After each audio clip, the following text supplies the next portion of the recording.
আসসালামু আলাইকুম। Hello everyone, আপনারা সবাই কেমন আছেন?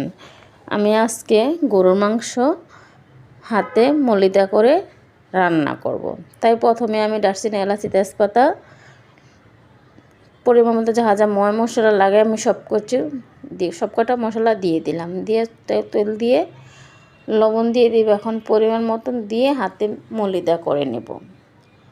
এভাবে হাতে মলিদা করে কে কে তরকারি রান্না করেন, আমার থেকে এভাবে অনেক ভালো লাগে।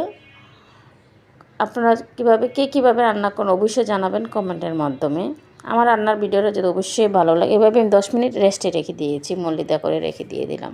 তারপর চুলার বসাই দিলাম। এই যে উতরানে এসেছে, নেড়ে চেড়ে দিচ্ছি।